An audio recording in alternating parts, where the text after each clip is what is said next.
no 2 de Coríntios,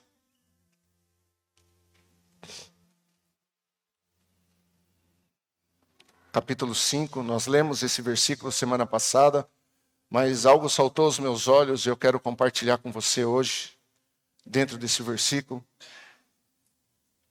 Nós precisamos, de fato, voltar. Quando o Senhor, Ele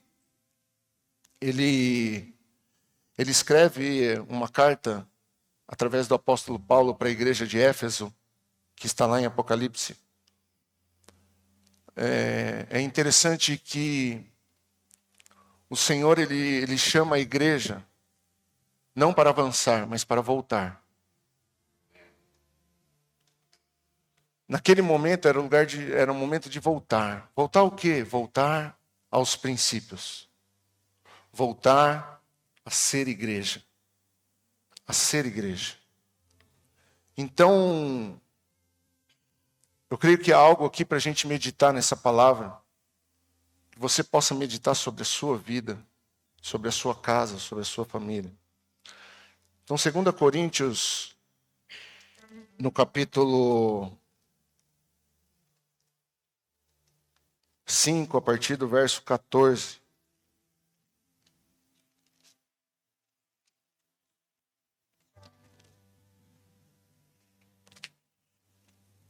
Diz assim,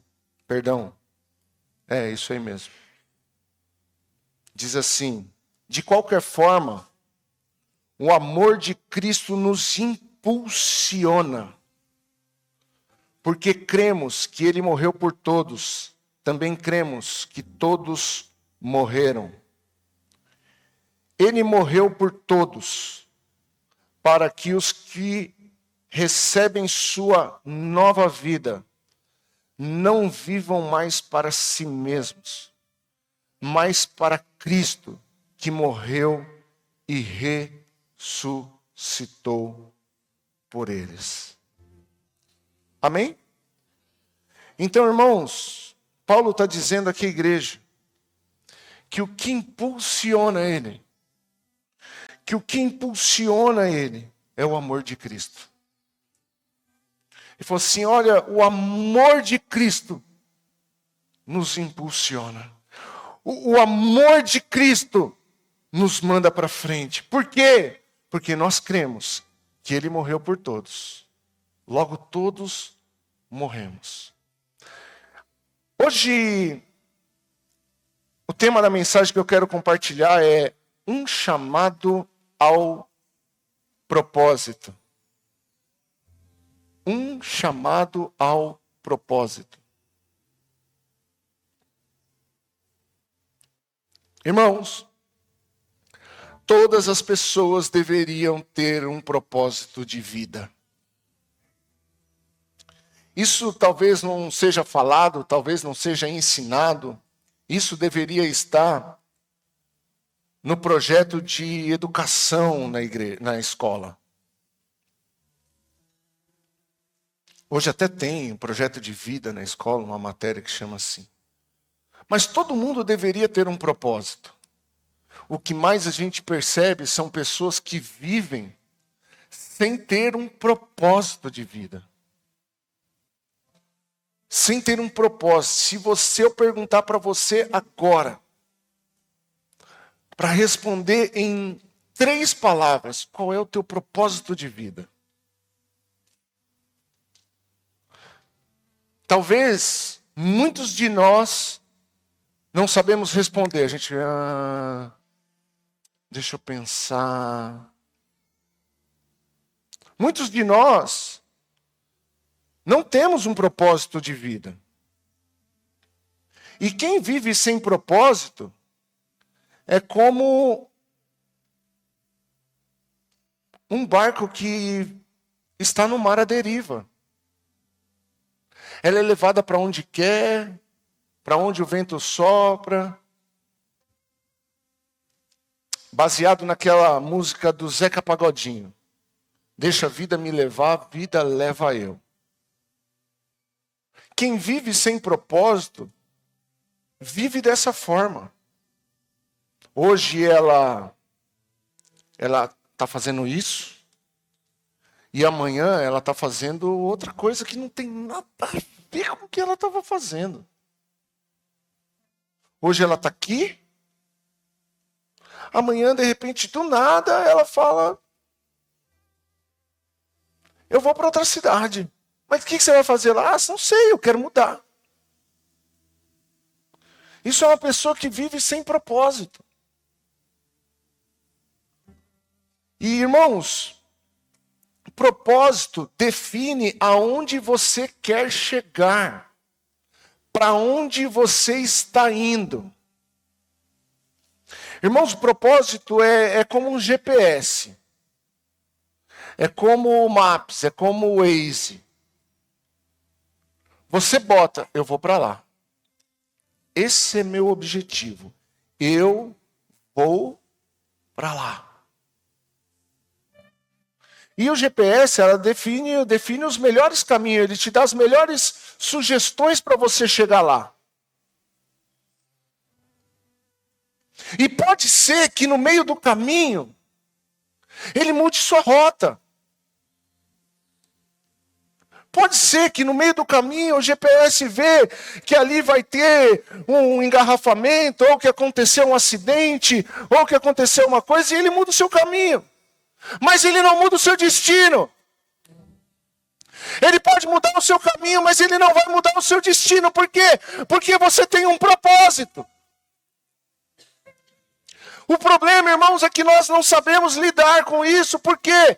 Porque muitas vezes nós não temos nenhum propósito.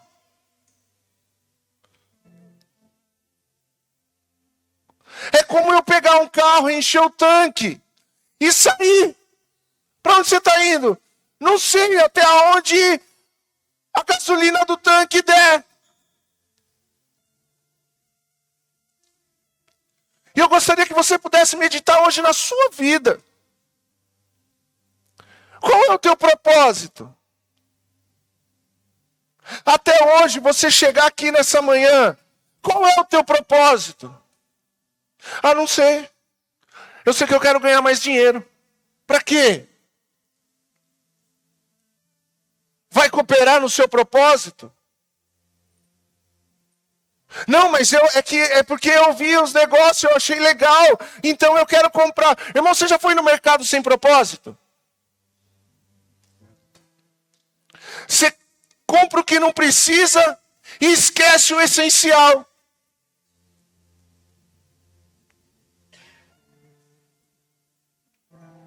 Já teve algum marido que chegou em casa com as compras e a esposa fala assim: e o pão?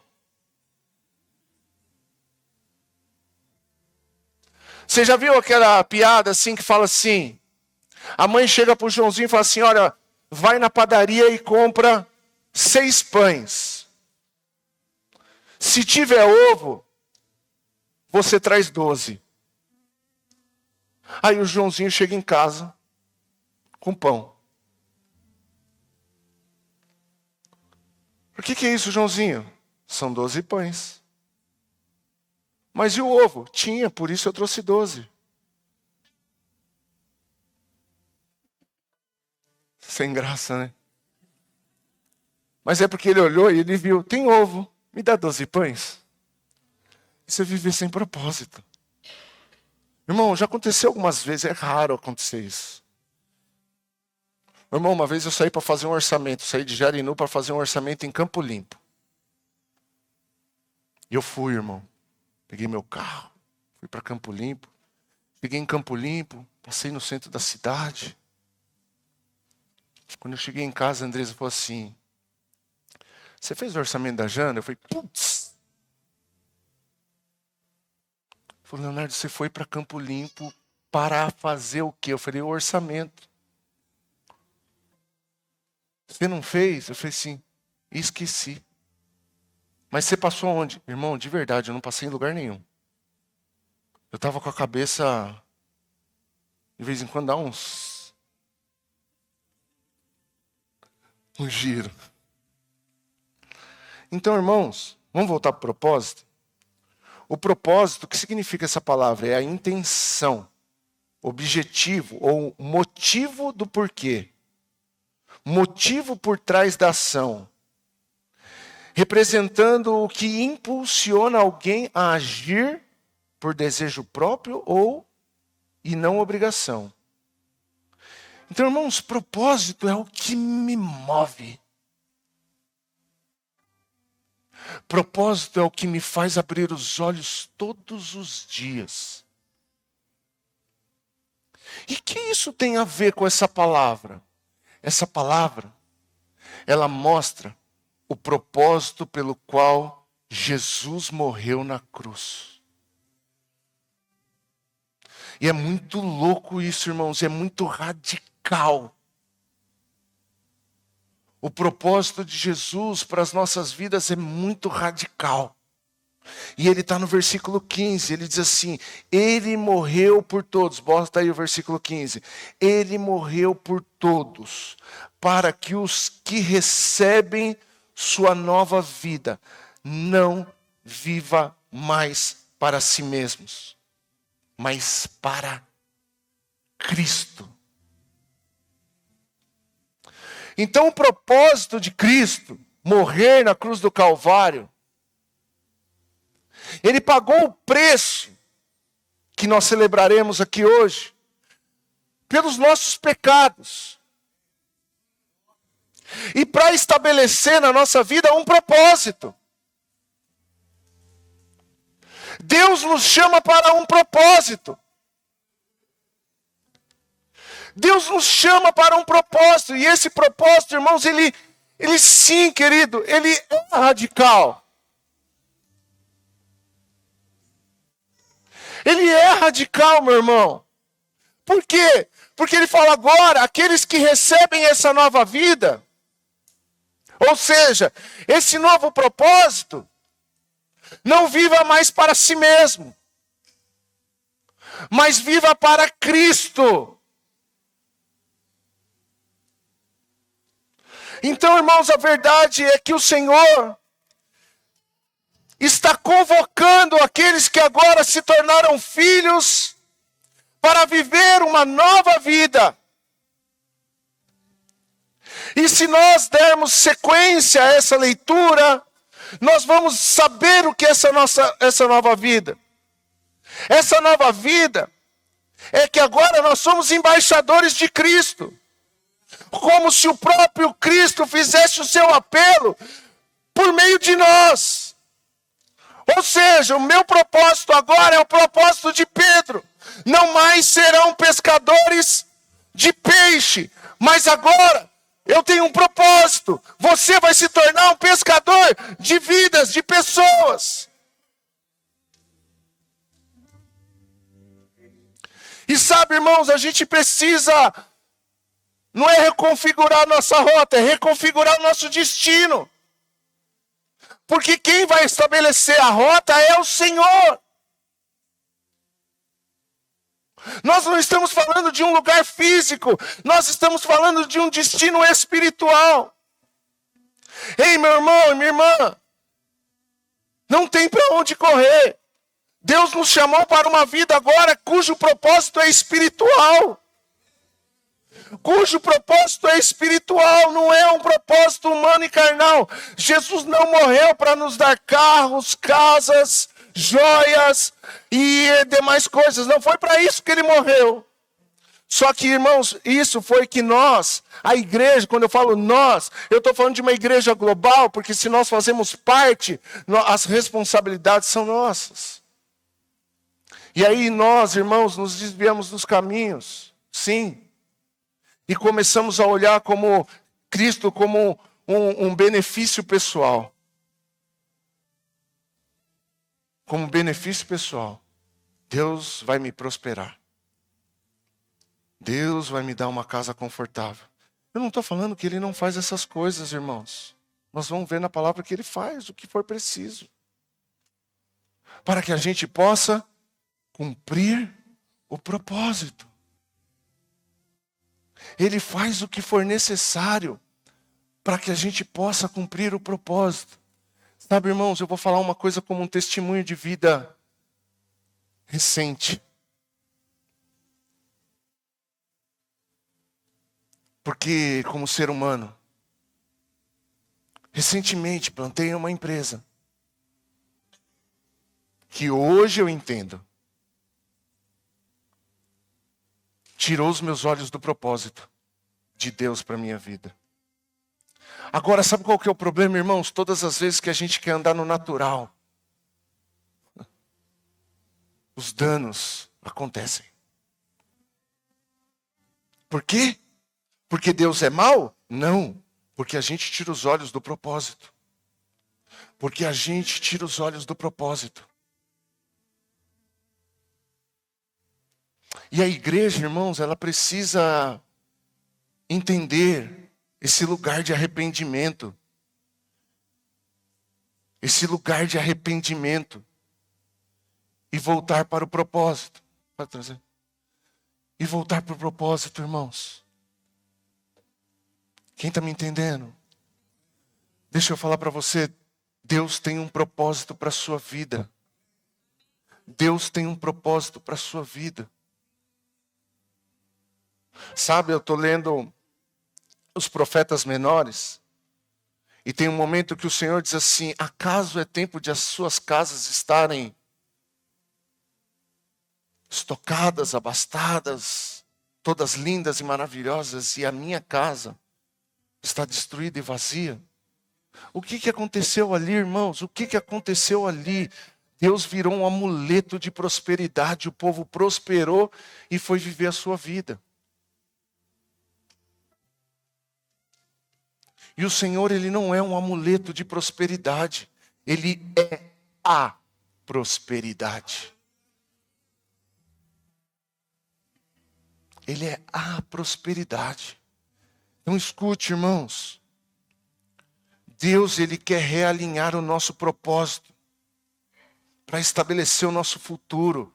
E nós vamos andar na sua rota, ainda que Ele precise mudar a nossa rota. Irmãos, isso é a água correndo e está tudo bem. Escute. Jesus morreu por todos. Por quê? Por qual motivo? Para que a gente viva a vida dele aqui agora. Então vamos ler comigo. Eu quero extrair alguns detalhes aqui. Mateus capítulo 6, versículo 25.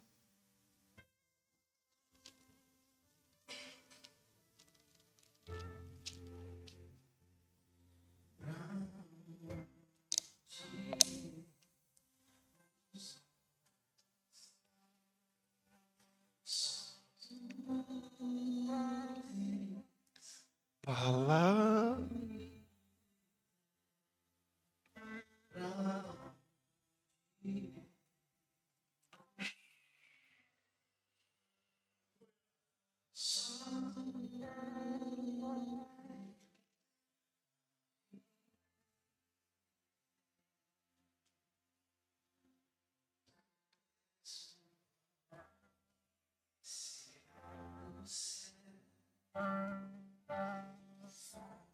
De vida, Emmanuel.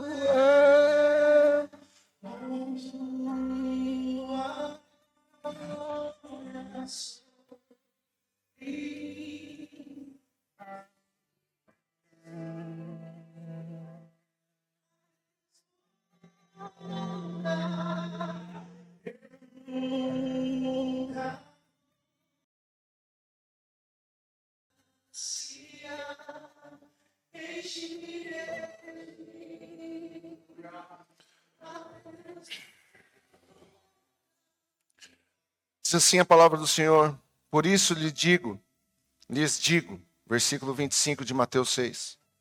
Por isso lhes digo que não se preocupem com a vida diária, se terão o suficiente para comer, beber ou vestir. Ainda não é mais do que comida o corpo e mais do que roupa? Perdão. A vida não é mais importante que comida e o corpo não é mais do que a roupa? Observem os pássaros eles não plantam nem colhem, nem guardam alimentos em celeiros, pois seu Pai celestial os alimenta. Acaso vocês não são muito mais valiosos do que pássaros? Qual de vocês, por mais preocupado que esteja, pode acrescentar ao menos 1 hora à sua vida? Por que se preocupar com a roupa? Observe como crescem os lírios do campo. Não trabalham e nem fazem roupas. No entanto, nem Salomão em toda a sua glória vestiu como eles. Se Deus o veste com tamanha beleza, as flores silvestres que hoje estão aqui e amanhã são lançadas no fogo, não será muito mais generoso com vocês, gente de pequena fé? Portanto, não se preocupem dizendo: o que vamos comer? O que vamos vestir? O que vamos beber? Perdão, troquei aqui. Então, essas coisas ocupam os pensamentos dos pagãos. Mas seu Pai celestial já sabe que vocês precisam, o que vocês precisam. Busquem em primeiro lugar o reino de Deus e a sua justiça, e todas as coisas lhes serão dadas. Portanto, não se preocupem com o amanhã, pois o amanhã trará suas próprias inquietações. Basta para hoje os problemas deste dia. Amém, irmãos? Irmãos, o contexto dessa passagem aqui é Jesus, ele está ensinando. Primeiramente, ele começa a ensinar os seus discípulos. Os seus discípulos começam a se achegar. Aqui ele está ali no Monte das Bem-aventuranças, próximo do Mar da Galileia. Ele se assentava num lugar assim, onde que todos pudessem ouvir. E primeiro o Senhor está ministrando discípulos. E depois a multidão, quando vai se achegando, porque aonde Jesus está, a multidão ela vai se achegar. E Jesus começa a ensinar os discípulos como viver esse reino. Então, se você começar a ler, você vai ver as bem-aventuranças, falando de como deve ser o coração do homem, como deve ser o caráter do homem, sobre humildade, sobre benignidade, tantas outras coisas que estão ali nas bem-aventuranças, e não é o foco hoje. Jesus começa a dizer e ensinar os discípulos como eles precisavam viver e no que eles precisavam acreditar. Basicamente, o Senhor está ensinando os discípulos a ter fé. A ter fé.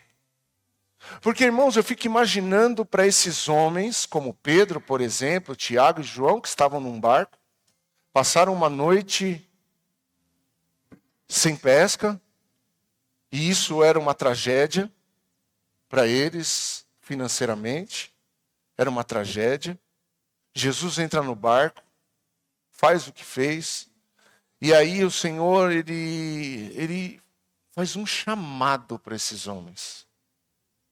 Faz um chamado para esses homens. Venham me seguir. E nós já lemos a história de Jesus e ele vai passando por lugares, acontecendo e chamando pessoas para viver o propósito. Agora eu fico imaginando a cabeça desses homens, que tinham talvez as suas vidas estabelecidas, que tinham as suas próprias vidas.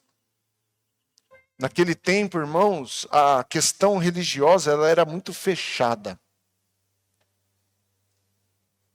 Então as pessoas estudavam na escola de sacerdotes.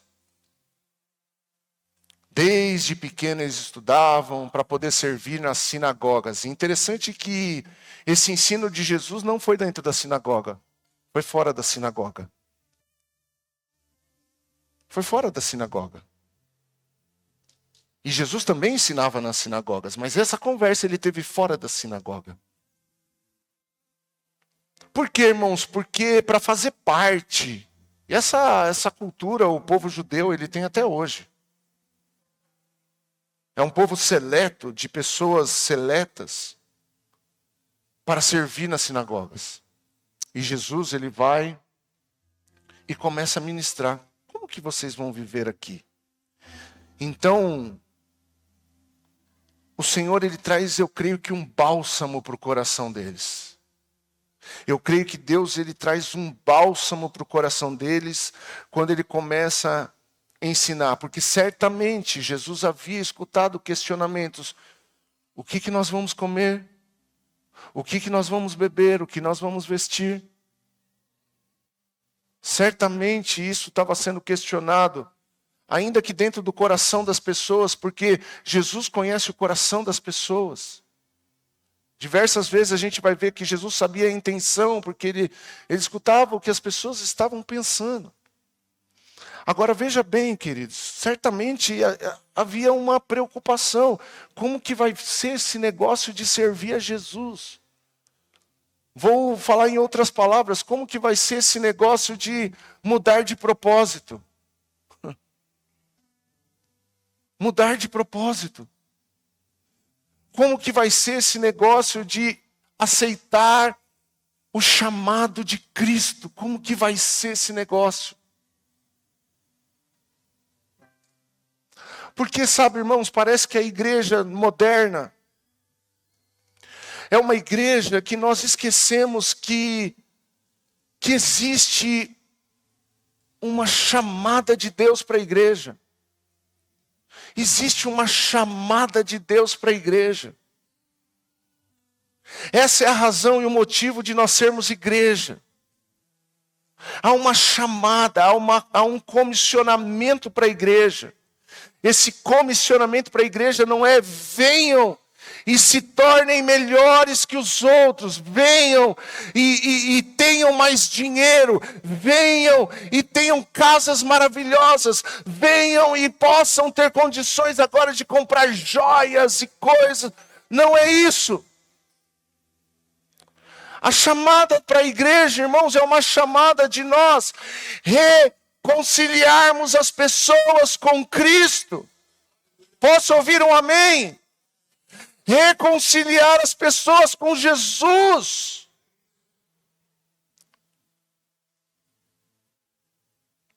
Conectar as pessoas com Deus. Mostrar às pessoas que existe um lugar que se chama o trono da graça, que elas podem chegar com toda a confiança, porque o sangue de Cristo permitiu que ela fosse até lá, e naquele lugar ela vai conseguir restauração para a vida dela. Naquele lugar ela vai ter transformação, como todos nós precisamos de transformação. À medida que a gente passa tempo nesse lugar, irmãos, tempo nesse lugar nós vamos sendo transformados à sua imagem conforme a sua semelhança. E todas as vezes que nós tirarmos os olhos desse lugar, irmãos, a vida natural, a vida carnal, ela vai tomando espaço na nossa vida, tomando espaço na nossa vida, tomando espaço na nossa vida. E quando a gente perceber, a gente já está dando fruto da carne.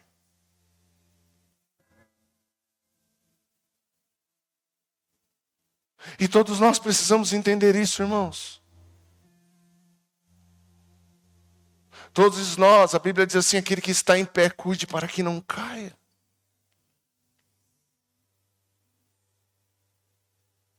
Agora, se cair, irmãos, tem alguém e alguéms para te dar a mão para você levantar e voltar para aquele lugar, para voltar a contemplar a presença dele e voltar a ser transformado por ele, para que ele possa fazer de novo. Então, irmãos, nós precisamos reconfigurar o nosso propósito. Pastor, eu preciso de restauração. Para quê? Para que é o propósito? É a resposta. Pastor, eu preciso de renovo. Para quê? Pastor, eu preciso ganhar mais dinheiro. Para quê? Deus, eu preciso mais daquilo. Qual é a razão? Qual é o motivo? Então, irmãos, a diferença do ensino da sinagoga por ensino no Monte das Bem-aventuranças é que o ensino da sinagoga era para alguns e o ensino no monte era para todos que se achegaram. Para todos que vieram para perto ouvir aquilo que Jesus estava propondo.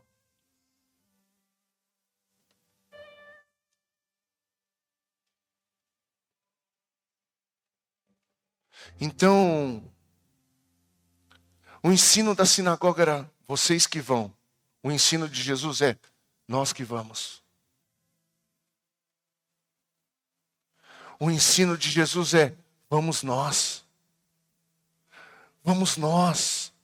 Vamos todos, inclusive os das sinagogas. Vamos todos, precisamos ir, tem pessoas.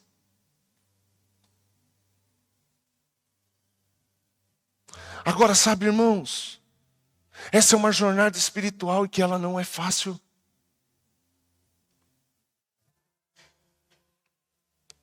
Ela não é fácil. Eu não estou falando que você tem que abandonar o seu emprego. Mas se Deus te pedir, sim. Se Deus te pedir, não pastor, se Deus te pedir, sim. Se Deus falar com você, sim. Agora, se Deus não falar com você, você vai ser essa pessoa aonde você está inserido. Eu trabalho no Banco Itaú, Banco do Brasil. Por que eu estou lá? Certamente chegarão pessoas endividadas lá. Desesperadas. Dizendo, se eu não conseguir, eu vou sair daqui, eu vou me matar. Mas Deus pôs o Hugo lá. E às vezes vão ter pessoas que Deus vai mostrar para ele. Mas ele não pode fazer nada. Pergunta se ele não faz nada. Pergunta para o Hugo se ele não faz nada lá. Deixa eu contar uma coisa para vocês. Quando você for no banco, trata eles bem, irmão. Não é verdade. O Hugo trabalha como segurança da porta ali, ó. Armado. Porque se você não tratar eles bem, irmãos, eles têm um controlezinho aqui, ó. Ele faz você tirar até as moedas da bolsa. Então trata bem o cara, irmão. É verdade. Eu já prestei serviço no banco. Não foi ele que me contou, não. Mas ele só me confirmou. Contei o segredo, mas só aqui, ó. Só quem assistir lá vai ficar sabendo. Mas eu falei para tratar vocês bem. Não é? Porque às vezes a pessoa está com um negócio lá, chega lá. Não tem?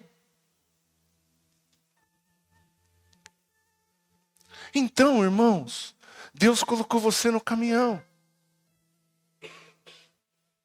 Por quê? Porque vai ter pessoas no seu caminho. Deus colocou você na psicanálise. Por quê? Porque vão chegar. A ética fala: você não pode falar de Deus. Também falaram que Paulo não podia pregar nas praças. Deus te pôs para colocar ar-condicionado. Quantas casas você não entra? Quantas casas você não entra?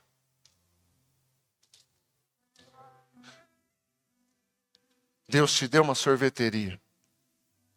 Quantas pessoas não vão buscar refresco? Mas o refresco vem do alto. Então, irmãos, existe uma causa. Existe uma causa. Existe uma causa. E a causa é maior do que a gente. A causa é maior do que a gente. A causa é a nossa vida. A causa é o nosso propósito.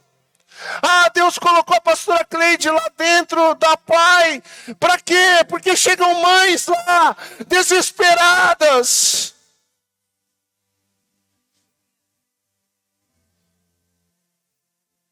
Tristes, feridas.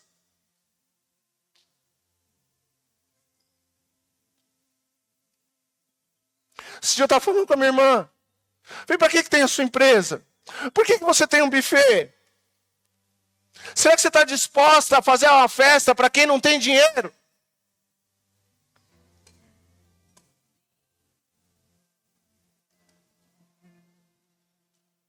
Ah, não, eu quero para ficar rica, eu quero para ganhar dinheiro, eu quero para ter, eu quero ter mais, eu quero comprar mais. Basta cada dia suas preocupações. Não se preocupe com o dia de amanhã. Só que essa causa não é do pastor, essa causa não é do apóstolo, essa causa não é do evangelista, essa causa é da igreja. Existe uma causa maior do que nós.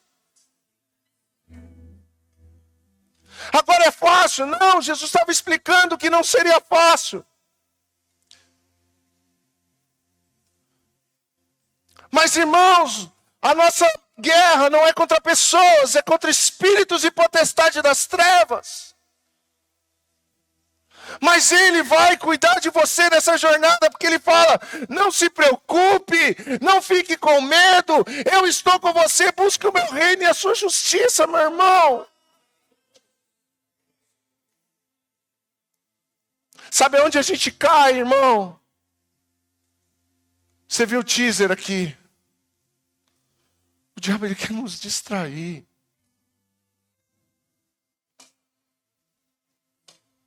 O diabo quer nos distrair.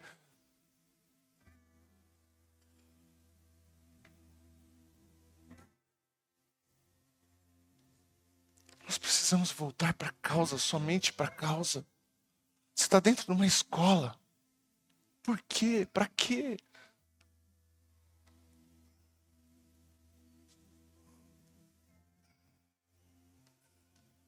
Porque vai chegar alguém que vai olhar para você e vai falar, você, toda tatuada, toda assim, toda assada, é sobre o que eu carrego.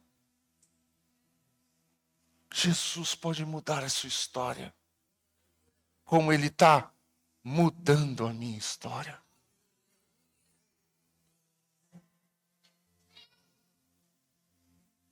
Escute.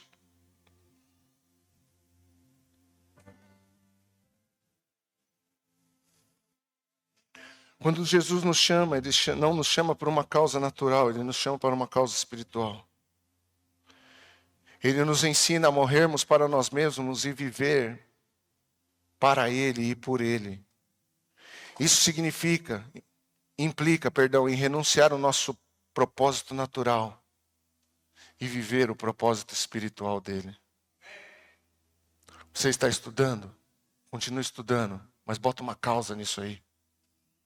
Estabelece um propósito nisso. Você está empreendendo? Estabelece um propósito nisso. Você sai para trabalhar? Ah, você vai fazer as mesmas peças, o mesmo trabalho de todo dia, a mesma... Bota um propósito nisso. Tem gente que trabalha com você. Tem gente que trabalha com você. E é simples. E ela vai precisar de você em algum momento. Em algum momento ela vai precisar de você.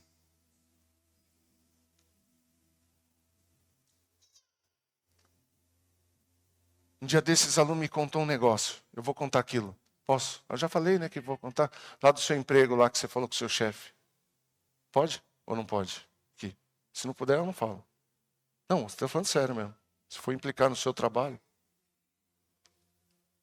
Teve um corte de funcionários lá.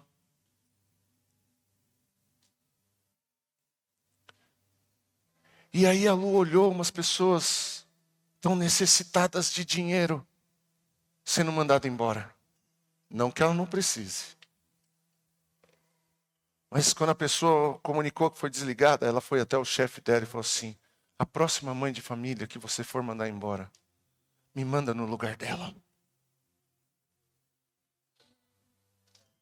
Porque eu tenho uma casa. Eu tenho um marido que trabalha. E aquela mulher que você mandou embora ontem, ela precisava desse dinheirinho. O chefe dela falou assim, Lu, eu só cumpro ordens. Natural.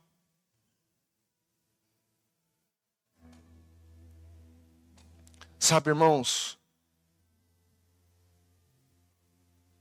para viver essa causa, Jesus diz que a gente não precisa ficar preocupado. Nós temos que buscar o reino de Deus e a sua justiça, e as demais coisas serão acrescentadas na nossa vida. Reino de Deus é reconciliar pessoas com Deus. Justiça é viver misericórdia, perdão e amor.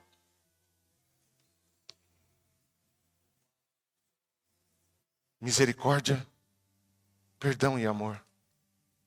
Reino de Deus é reconciliar pessoas com Deus.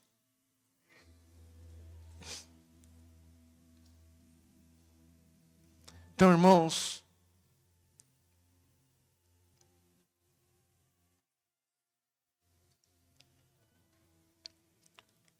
nós precisamos voltar para esse lugar.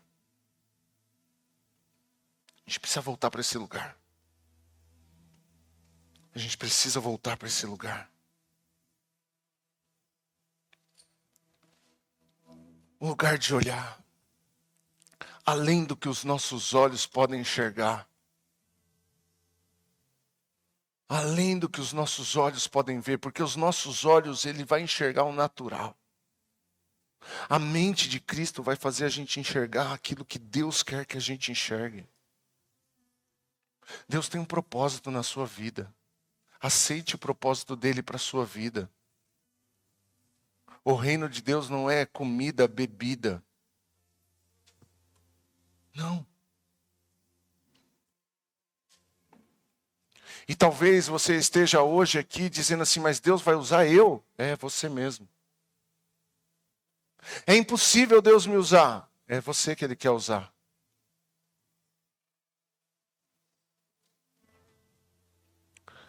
Ah, mas eu sou jovem demais, que ninguém despreze a tua pouca idade.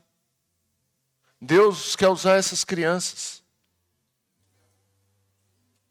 Deus quer usar essas crianças. Deus usa o seu filho quando ele abre um sorriso no meio da roda. Você pode ter certeza disso. A gente chama e declara sobre a vida dele, né? O Jesus, porque ele fez as peças de Jesus. Mas esse menino tem o sorriso de Jesus. Quantas vezes do nada ele vem para você e fala assim? Isso enche o nosso coração. Jesus quer usar a sua vida onde você está inserido. E reconciliar pessoas com ele. E que você tenha um coração misericordioso, um coração de perdão e um coração de amor. Porque é isso que Deus ele quer expressar por meio de nós. E quando nós alcançarmos pessoas, nós discipularemos pessoas.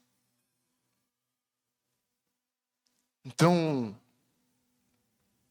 você tem um chamado para um propósito. Eu acho muito pouco a gente viver a nossa própria vida. É muito pouco a gente viver para a gente mesmo.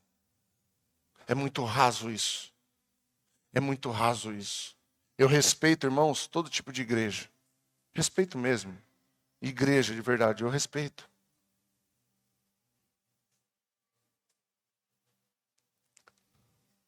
Mas tome cuidado com a ideia de que Deus quer fazer na sua vida.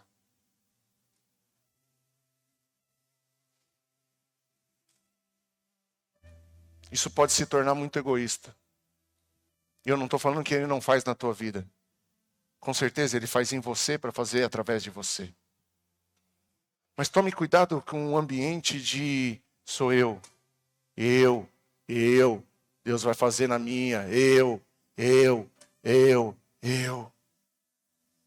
Porque o Pai é nosso, o perdão é nosso, o pão é para nós. Amém, irmãos? Vamos nos colocar de pé, vamos cear ao Senhor.